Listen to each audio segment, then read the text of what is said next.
All right then. So I think we will get started. So a very good morning to everybody. Thank you so much for joining us today. So uh, just be, uh, just before we get started, just to say we are recording this session and it will be available shortly on our YouTube account and in our member section as well. So I'm very delighted to welcome everybody. You will see we have a new style, a new format now from what we were doing in the past. We're very proud of that, and to launch this new style of credit clinic, it's my privilege to invite Nicola from Twicky, who's going to present today on auto payments and how auto payments are really impacting the improvements in getting paid, which is what we're all after these days. So yeah, really excited about this. Before Nikolai kicks off his presentation, it's always my pleasure to introduce Stefan, my colleague, who's going to start proceedings today. So with no further ado, I will. Well, before that, I should just say also.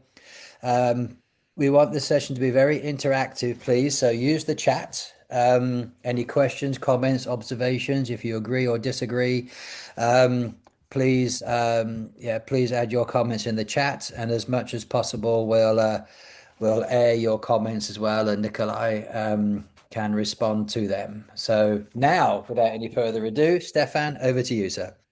Thank you, and let's get started. And as Mark said, we have a new look and feel, but maybe some of you already know this.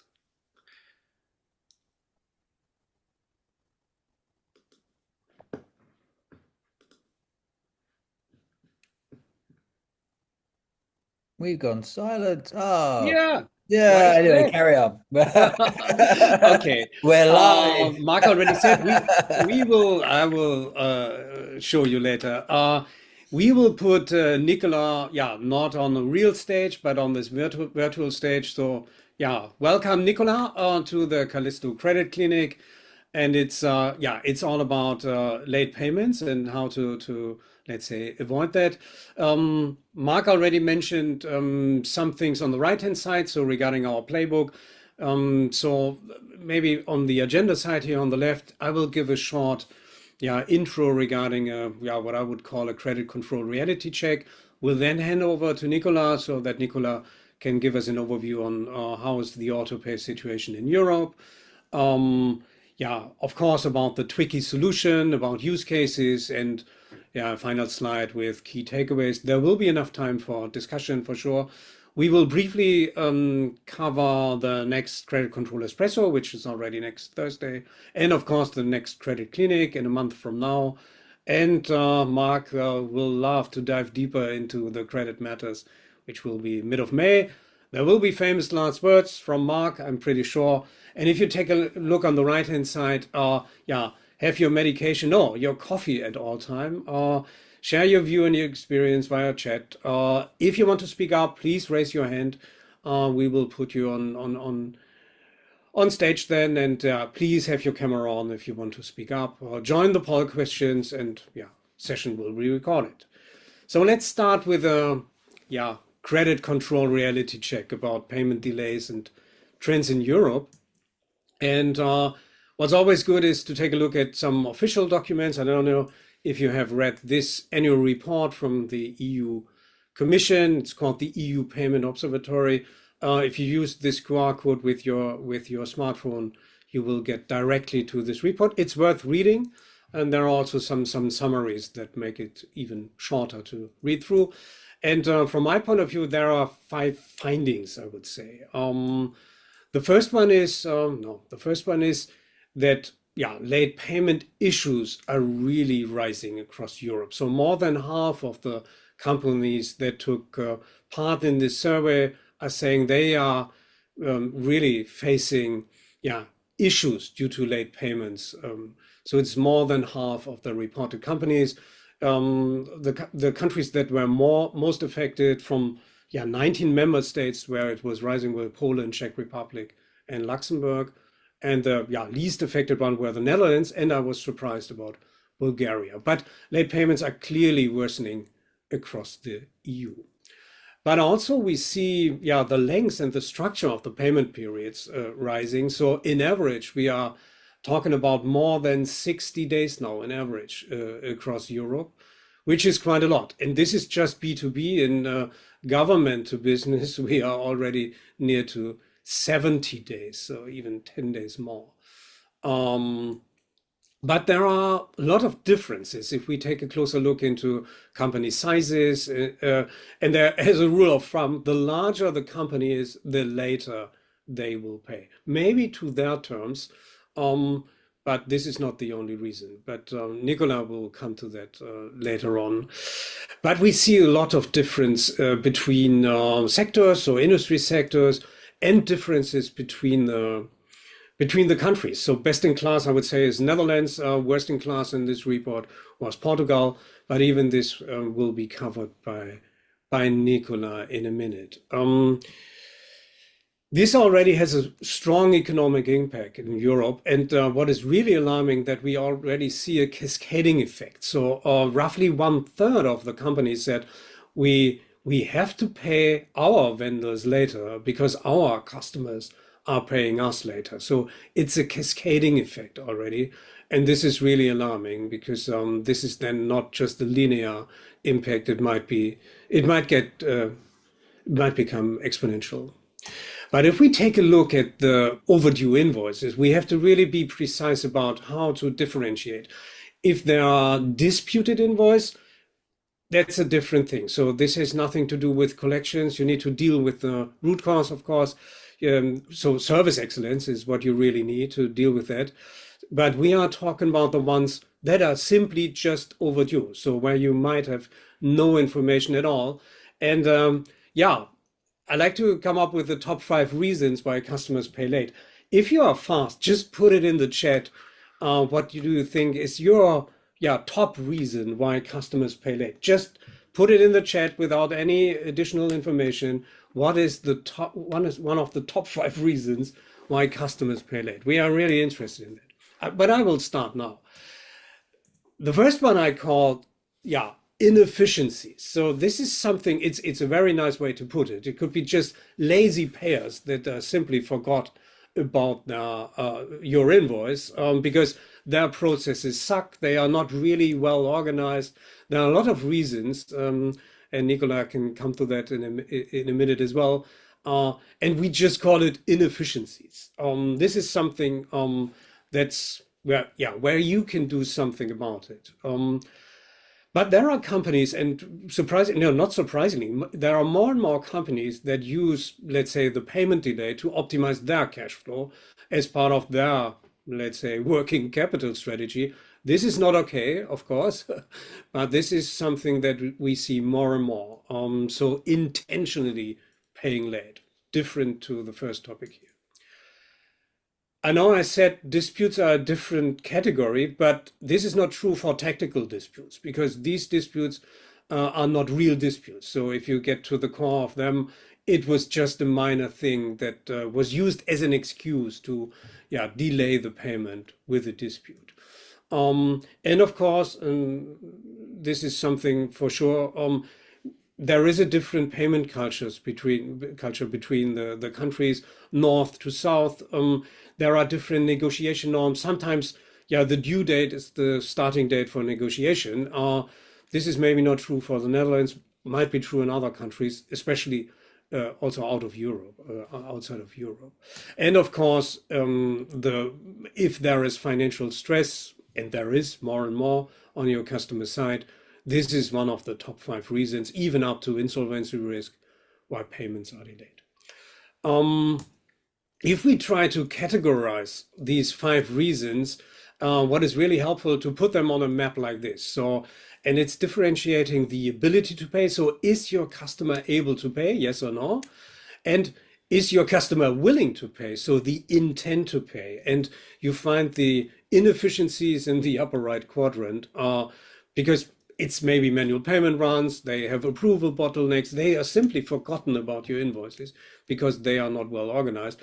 And this is honestly where the most of the workload sits. But within the other sectors, for example, if there is a low intent to pay, although they could pay, it might be cash flow or working capital strategy, or could be tactical disputes, and of course, payment culture and negotiation terms. So this is, yeah, the field for real collections and strong customer management. If it's combined, so low intent to pay and yeah, a low ability to pay, could be tactical disputes as well. But for sure, this is the case for financial stress, insolvency. So yeah, you need to have a good credit management in place, credit risk assessment, and of course, strong collections to deal with it. But it could be that there is a low ability to pay due to financial stress, but at least there is a high intent to pay. And this is a good chance then to have a commercial dialogue to deal with it, right? This is just an overview. Maybe it's helpful to differentiate. And please put your view in the chat so that we can have it maybe discussed later on. Has this always been the case? And the answer is no, it hasn't. Because in the beginning, I would really like to take you on a short tour how this all started. Because in the beginning, and we said the good old days, so pre-industrial, early industrial, there was no credit control department or credit control process at all. Because, yeah, it was mainly cash on delivery. Or if you got a credit, it was just based on a personal relationship. So you know this maybe from the saying handwritten ledgers, monthly or quarterly settlement. This is how things were going. And even when this expanded due to industrialization, we had different payment methods, also checks, bill of exchange, but still no large scale standardization of the credit process. But this changed after World War II. Credit became institutional, it required formal credit departments, of course. But still, handwritten ledgers, paper files, typed dunning letters, a lot of effort. And if we take a look how we ended up today, we have dashboards, AI prioritization, omni-channel reminders, automated workflows, quite a lot. But still, we are chasing customers to pay. So maybe the problem isn't within our tools. Maybe it's that we are trying to solve the symptom rather than the root cause. So because from our point of view, and coming back to the credit clinic focus here, the manual payment behavior, it's that creates this structural risk. So you send an invoice, but your customer needs to act on that, not only to check the invoice and to agree on the invoice, to confirm it, but to pay you, right? So you end up with overdues, reminders, everything, you know, although you optimize the chasing. Yeah, the question maybe is, the best overdue is the one that never happens, for sure, but how do we prevent delay by design? So, Nicola, what does that shift look like in Europe? I really like to hand over to you to, get you started. Thank you, Stefan. That was a really nice introduction. So, today there's indeed a lot of existing technology, new technology available to deal with the late payments and how to resolve them. So you told us about automated workflows, the omni-channel communication, the AI-driven collections, and so on.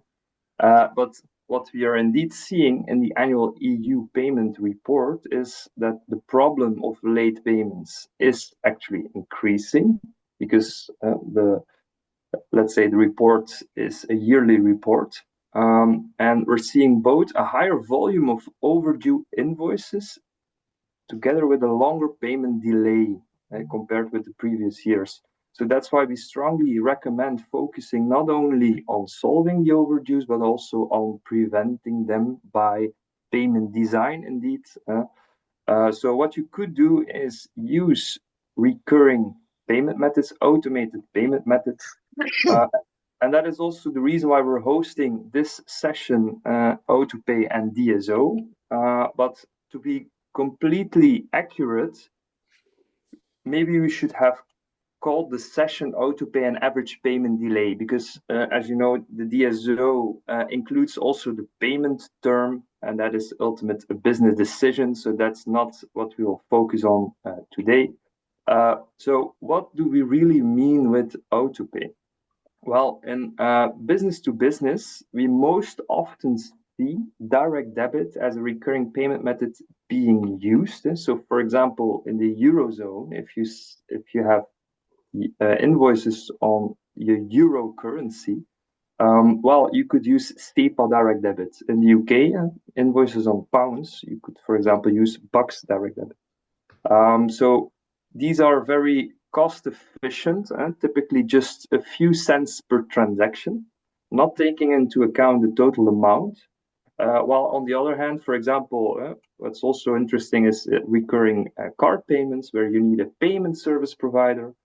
You have Visa, MasterCard, recurring Google Pay, Apple Pay, but these costs are, let's say, usually percentage based. So that's also the reason in B2B that we're more seeing the account-to-account payment methods direct debit. So before we start, we have a poll question. How many of your customers pay their invoice automatically? So is it possible to give an answer? Is it less than 5, between 5 and 10, between 10 and 20, 20 and 30, or is it even more than 30%? And by the way, if it's 0, just use the one below 5%, right? If you're not using autopay at all.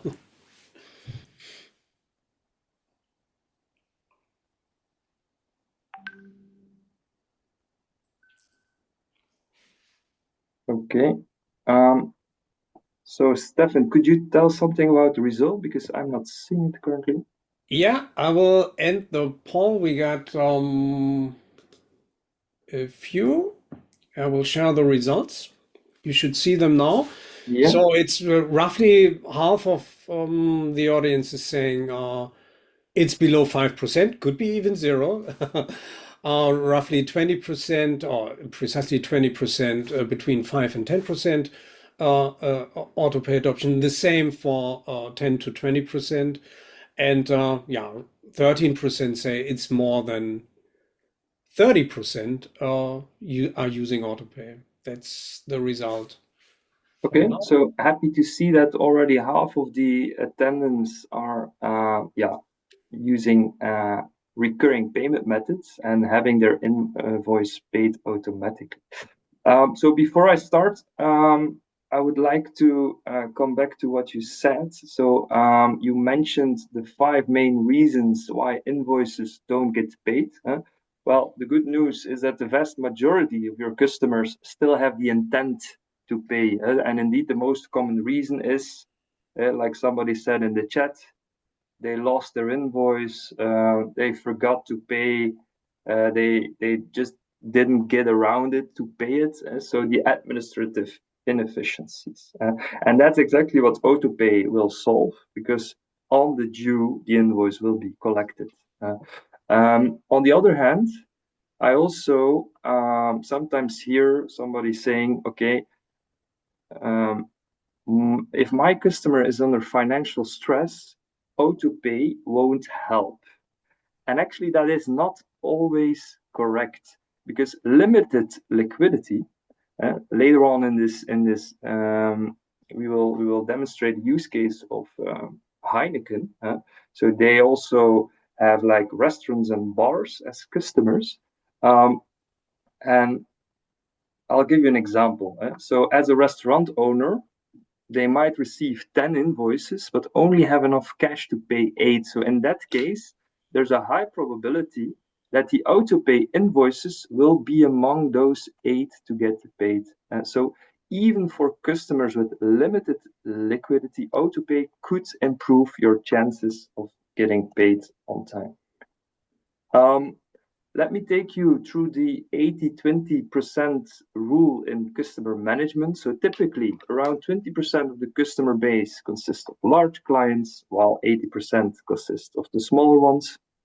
At the same time, those 20% large clients usually represent about 80% of your revenue, while 80% of the smaller customers represent roughly 20% of the revenue.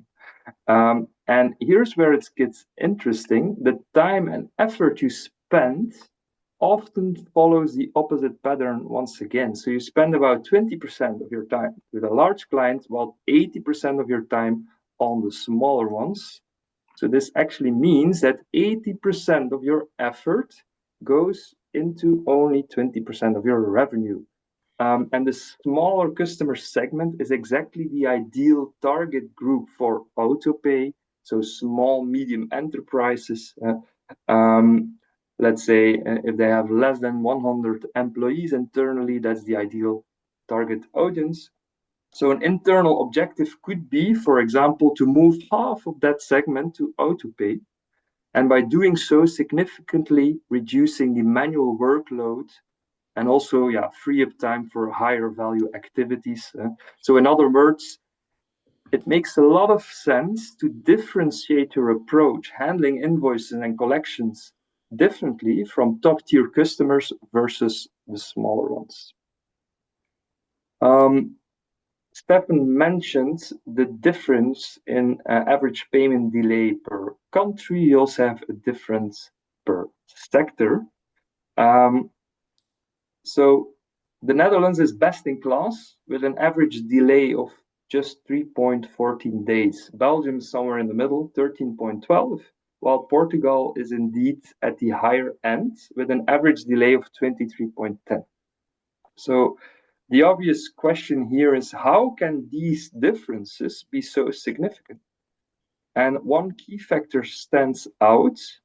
The countries that are performing best are also the ones that have most strongly adopted the autopay solution. So if we take a look at the top performance, first of all, the Netherlands, then Germany, then UK, these are exactly in the same order the markets where automated payment methods like direct debit are most widely used. So in other words, there is indeed a strong correlation between autopay adoption and lower payment delays. The more you remove manual steps from the payment process, the less you depend on the customer action and the lower your overall delay will become. So indeed, in other words, the best overdue is the one that never happens, so start preventing them. And that's why the future of credit control is bright. Imagine you sitting at a dashboard where you can see all your invoices being collected automatically on the due dates, where your role would shift from chasing payments to simply monitoring the process, and instead of hundreds of follow-ups, only focusing on a limited number of exceptions. So the outliners, the complex cases, the ones that truly need your attention. And that's the shift from reactive collection to proactive control. So that's why we're saying the future of credit control is bright.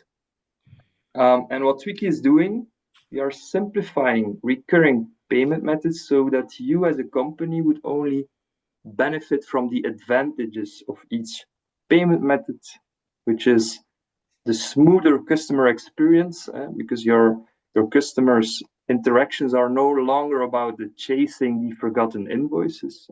You will reduce the AR costs because there are less outstanding invoices and reduced follow-up.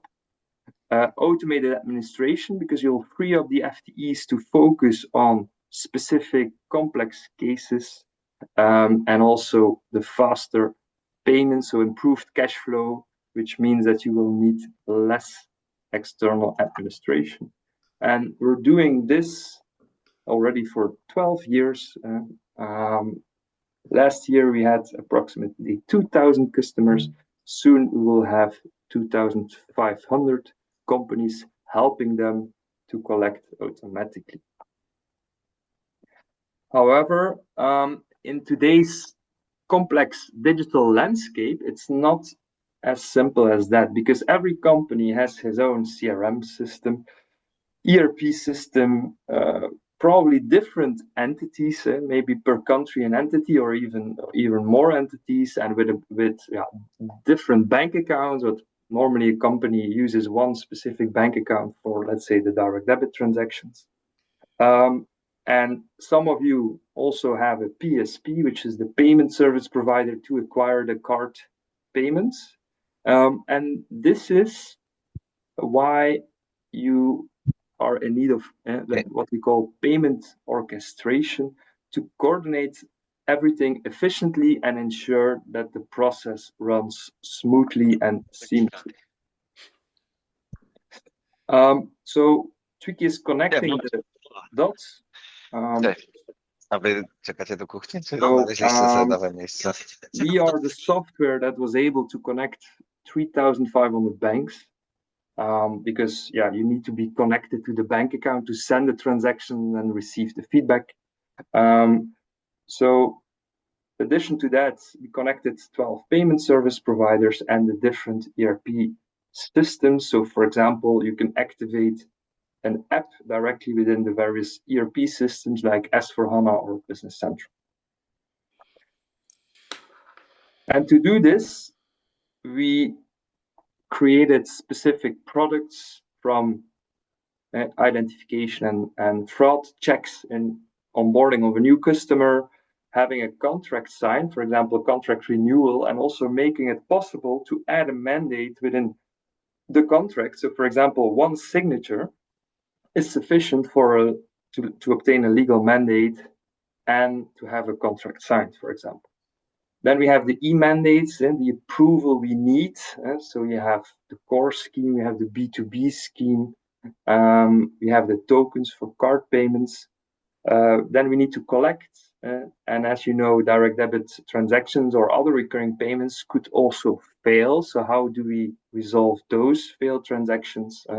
Then we have the invoice solution and the payment orchestration. If you want to start with a direct debit payment method, you need to ask your bank for a creditor ID. So the bank will give you that ID, and that will allow you to provide the payment methods to your customer. But by giving you the creditor ID, they will also give you a rulebook. So we will send you the slides. You can click on the PDF. So it's 2.5 megabytes. It's 232 pages. And you need to make sure as a merchant, as a supplier, that you're compliant with the rulebook. But the bank will not help you with that, because the bank only helps you with the middle part in this slide, which is acquiring the payment transactions itself. So what you're seeing here is the hexagons, and that's actually what the SEPA rulebook asks you to do, which the bank will not help you with. But if you see all the squares, that's actually what you need as a supplier if you're using the direct debit payment method. So there are some problems that we're hearing. How can I convince my customer to pay automatically? How to receive the legal mandates? How can I reduce fraud when I'm onboarding a new customer? How can I automate the process? How can I avoid failed transactions? And if they do occur, how do I resolve a failed recurring payment method? How can I automate the process, and how to get a clear overview? And what you're seeing below is that for each problem, we have a specific product and case. We discussed differences between countries in autopay adoption. We also discussed differences between industries. But this is an open question for everybody as well. So what you could do is write the answer in the chat. How is it possible that if we are doing our daily autopay scan for two companies that are active in the same region, so this is an example, let's say Germany, they're active in wholesale and hospitality. So for example, they're delivering food to restaurants, let's say. But how is it possible with the same industry, same country, that they have such a big difference in percentage of autopay? So in this scenario, you cannot give the answer, my customers will not pay automatically because they both have the same customers. So the moment we are starting to receive the answers, then Stefan, if you could let me know. Yeah, so again, the question is, why could there be these big differences? Although both companies are in the same region, both are in the wholesale, in this case, to yeah, their customers are in the hospitality industry sector. Why is there factor 10? Like one company is on 5%, the other's on 50. So what might be the main reason why this could happen? Yeah, good point. Consumer versus business to business. If it would be directly, but okay, maybe we should have said that both are in the B2B section here, so no B2C. Yeah, but good point. There's of course a big difference. Thank you, Charles. Any other ideas why this could be so different? Because this is something we need to tackle, right?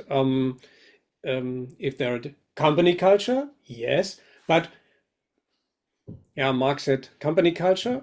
The question Yeah. is which company? Company A, company B, or the customers? But I'll give a small hint because the answer does not lay with the customers itself, but the answer is internally, indeed. So, what is the difference in internal focus? How is company A handling it versus company B? Maybe, for example, company A only asks their customers with a bad credit check to pay automatically, or only if they get an internal request from a customer, can I pay with direct debit? Then only they will follow up.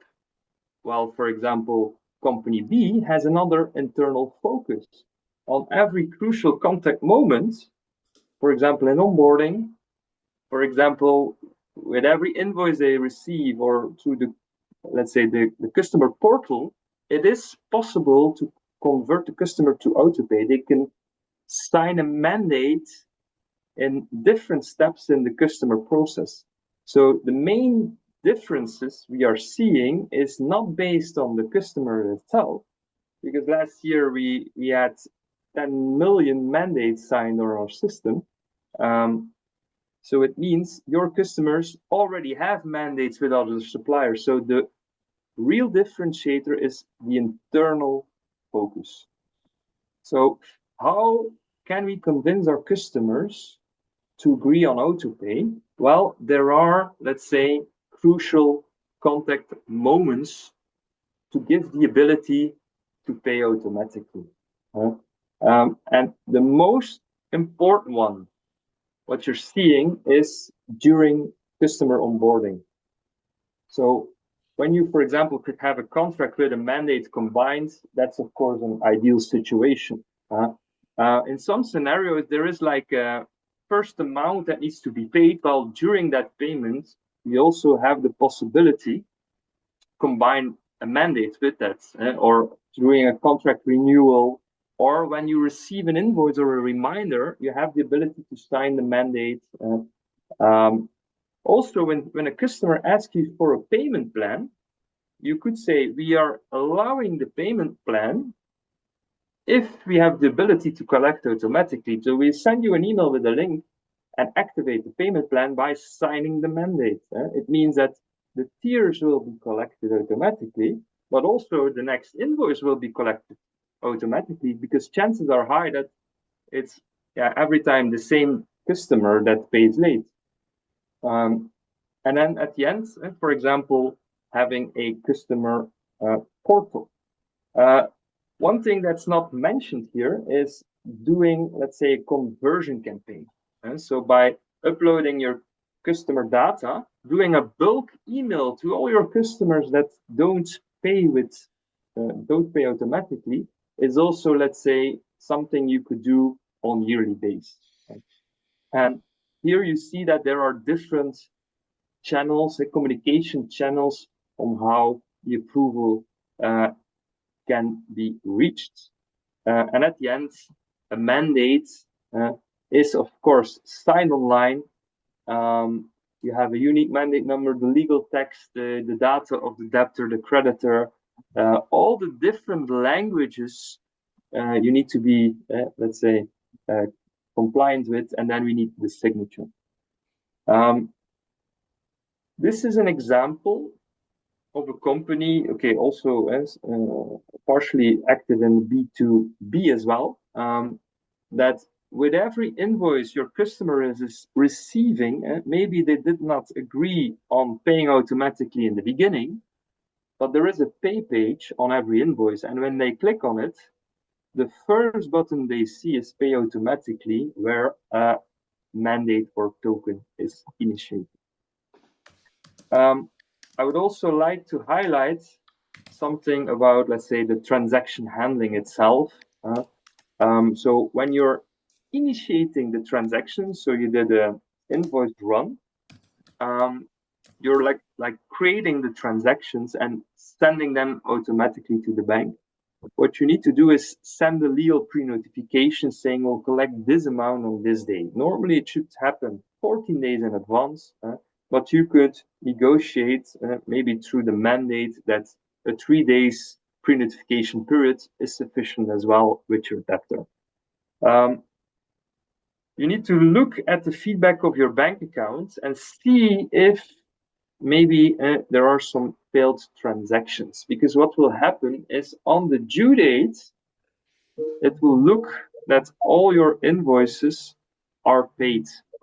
But 1, 2, or 3 days later, it could happen that you will receive specific R messages with minus some amounts. It means that there, let's say, is an insufficient funds. So you need to monitor it. And then what could happen is before the account receivable department will start, and first they need to reconcile and then start the AR process, you could also have failure management. And that is something else than sending the official reminder. Failure management is based on an R code our system is seeing on your bank account. So after 1 day, on average, we already receive a insufficient funds or a reason unspecified, which actually means there's no money in the account. So either we can do nothing and wait until the first reminder 10 days later, or we could do one-on-one communication, explaining your customer what happens, and also giving the possibility to resolve it. So insufficient funds, once again, the pre-notification, which is legally necessary. Dear customer, we're unable to collect. We'll try again in 3 days. Make sure you have this amount on this bank account. And if you would have, let's say, an insufficient funds again, then you could give the customer the message, we will not try again. Now it's up to you to pay, because he thinks he's paying automatically, but there were 2 times there was an insufficient fund. So now we are giving the payment details to do a bank transfer, or giving a payment link to pay in an alternative way.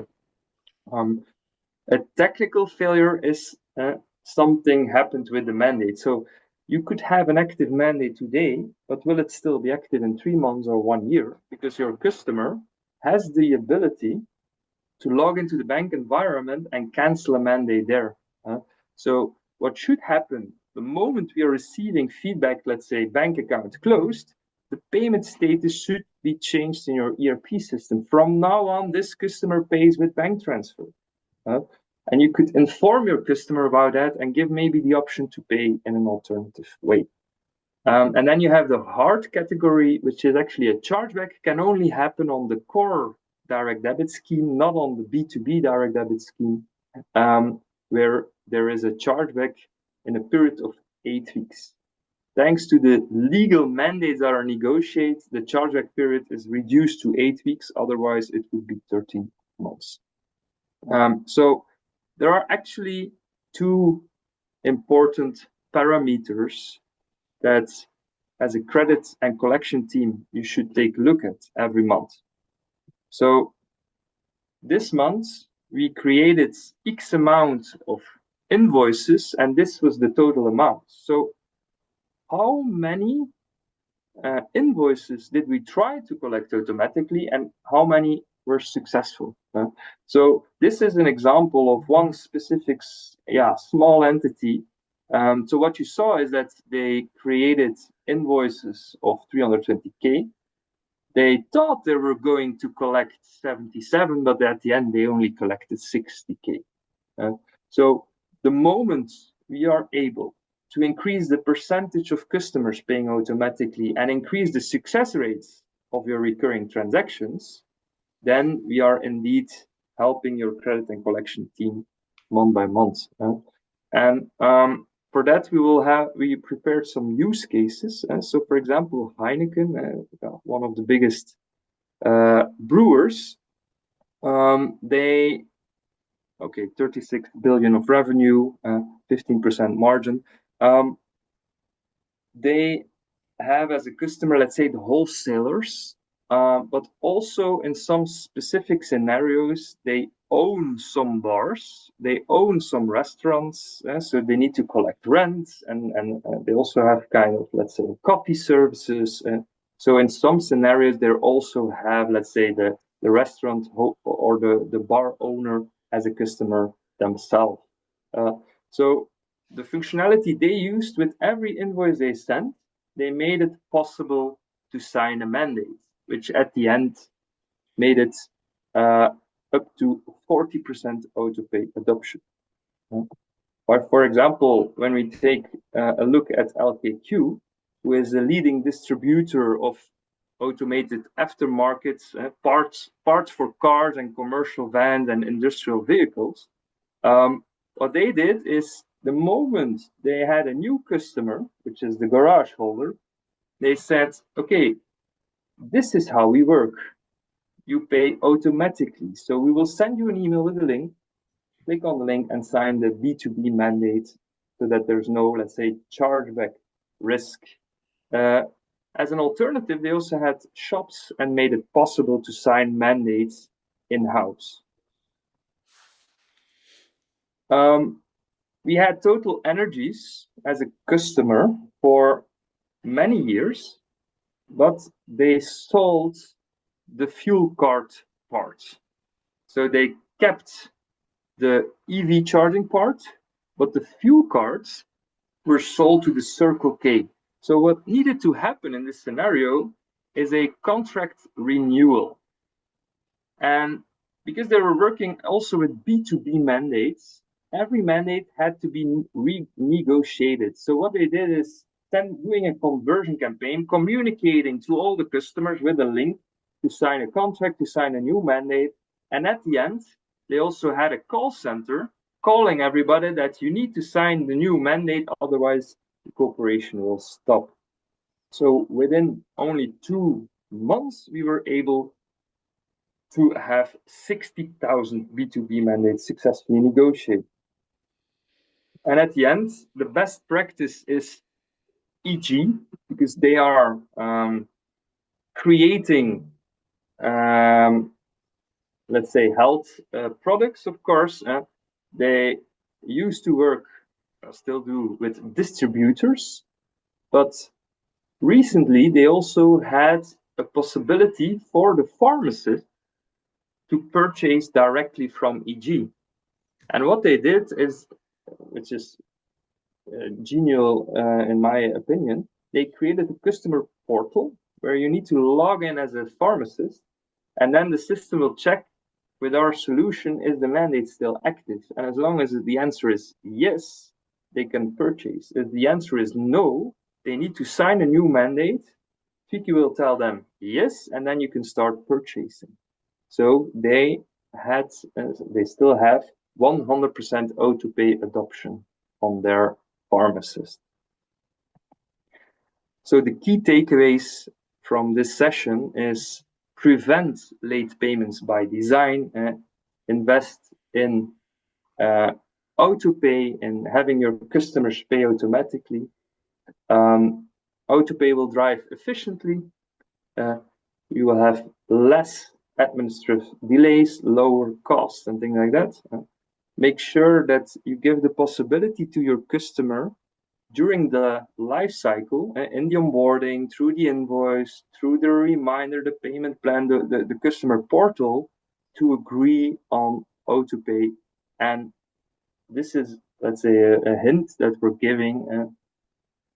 When a new customer starts at Wiki, the first thing we're doing is sending an email to the whole customer base saying, do you know you can also pay your invoices automatically? These are your added value. You never pay too early. You always pay on time. You avoid reminders. Click here to sign the mandate. And we're also doing conversions campaigns from the core scheme to the B2B scheme, for example. So if there are any attendees interested having, let's say, an online session with an expert, could be me, could be one of my colleagues. So what we're actually doing is a auto-pay scan. So we will ask you specific questions, per entity, and then make a kind of report and discuss and present to the finance team what the result is of your auto-pay scan and if improvements could be made.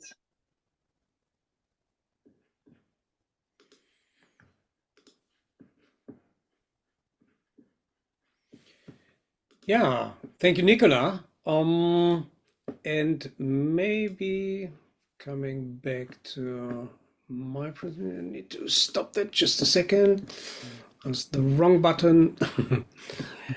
It's a fascinating conversation. I was making some comments in the chat and some observations of my own. I think the initial one, I think from my side, was you said at the beginning, Nicola, the correlation between the countries or companies that have auto pay and those that don't. And it seems a very obvious correlation, doesn't it? The more that adopt this kind of methodology, the more they're getting paid. Yeah. Yeah, sorry, I did not fully understand the question. My Oh, I was apologies. just confirming your correlation between those companies and countries that adopt auto pay, and the results are much better than those that don't. Yeah, indeed. So there is a clear correlation happening, and you can see the result internally quite quickly. And so what we're doing together with the companies we're guiding is, of course, give them technology, but also give them guidance and set up, let's say, clear KPIs.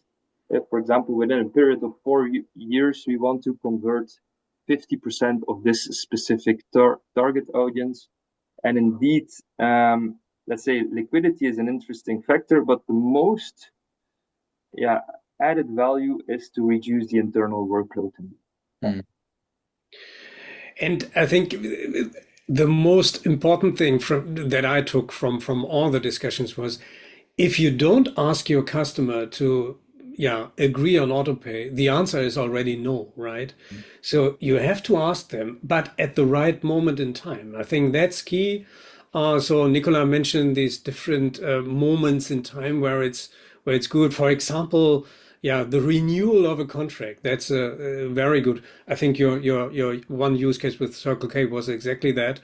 But there are some more. So as always in our profession, it's up on the details. It's regarding segmentation because it's not this one solution fits all approach, right? You have to take a look at your portfolio, at your segments where the likelihood of signing into autopay is high, and start from there. Any more questions from the audience, Mark, that we should discuss here? We No, got 10 minutes left. we covered most of the points made so far, but also I think some of the examples you were giving there, I was seeing that I know myself from working with a number of different companies, they have a long tail or a high volume of low value accounts. And to me, as you said, Nicola, you don't want your credit controllers kind of wrapped up in working small value accounts. So I think to me, this seems to be, a way for a good number of companies to start to consider, right? So and let's also it's not a surprise because it's something we all do in our everyday lives. We've all got Netflix or other subscriptions like that, and this is kind of a similar sort of process, isn't it? So it's not like it's something totally new that you have to convince people. We take it for granted in our everyday lives. Yeah. that's the thing indeed. It's not new for your Nicola, customer. we can't really hear you. Maybe it's a different mic. Yeah. Yeah. So it is indeed not new because your B2B customers already have mandates. They already pay automatically. But indeed, you will not convince everybody. But chances are high for their fuel card, for their energy, for their software, for, let's say, the soap that is being delivered, or all those, let's say, the employees that are working there, is that they already are paying automatically. Yeah.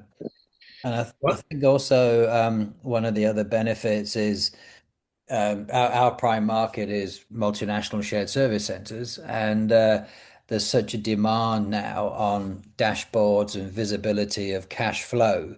And again, apart from the FTE effectiveness moving into more value-added tasks, this is also the one of the quickest ways to be able to show how much money you have or is coming in the not too distant future, right? So it's all connected with what businesses are demanding. Yeah, the provision. Can I ask a question? Sorry, as well. It's a question. How could autopay be implemented with a client base that's predominantly individuals with short payment terms? So a B2C situation. Good question. Thank you. Indeed, indeed.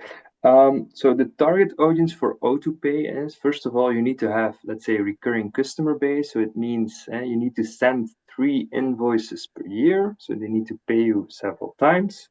And the target audience is consumers and also SME companies up to 100 employees, because above the 100 employees, they have specific payment processes. Unless if you're a fuel card player or like really specifics, you can go higher than that. But let's say that is the target audience. So for consumers, it's also quite easy to do so. For example, by letting them pay the first amount. So you have like Verisure, for example.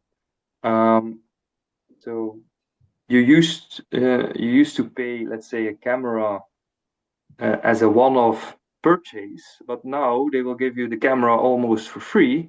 But of course, there is a subscription added to it. So by paying the first amount, by doing that, we have like one-off payment methods. Our technology could have the IBAN which is used for that payment. We also have payment initiation. You select the bank and you do the first payment. We receive the IBAN, and we can add that on a legal mandate document, and the payment itself is the signature on the mandate. So by paying the first invoice, you automatically agree on paying automatically. Of course, it has to be clear for your customer, but that's a really interesting flow for consumers. So I think that probably answers your question, Ellie, that it can be done. Yeah. Yeah, Oh, and Yeah, also great. you also give, let's say, different terms per customer. So that's why we are using the due date to collect automatically.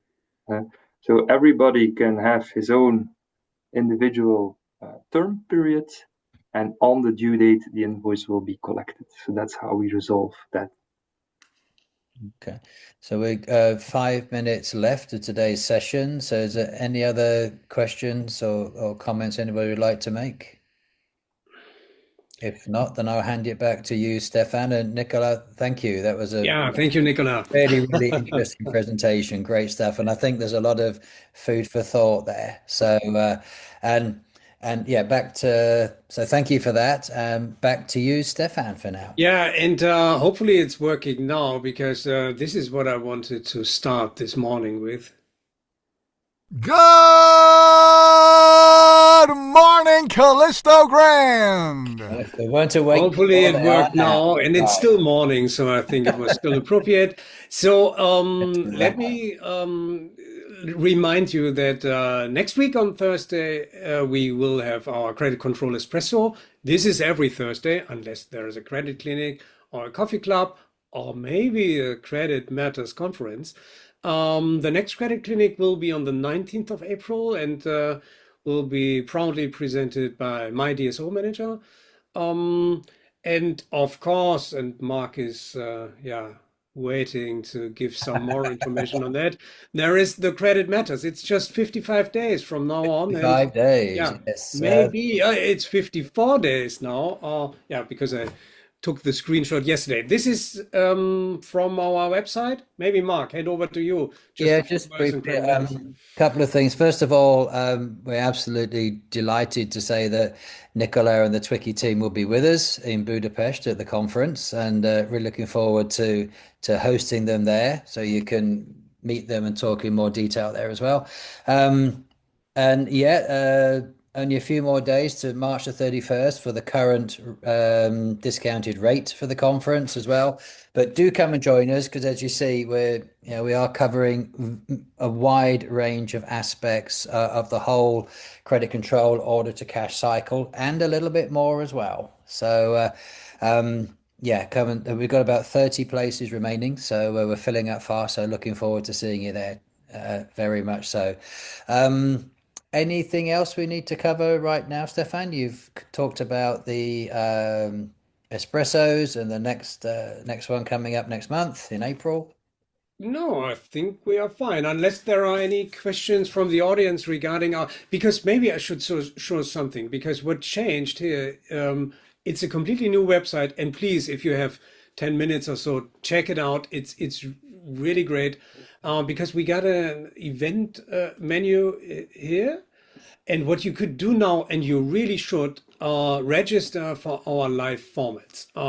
And not just the credit clinic, which is just once a month or every other month, or the coffee club, but also for the credit control espresso.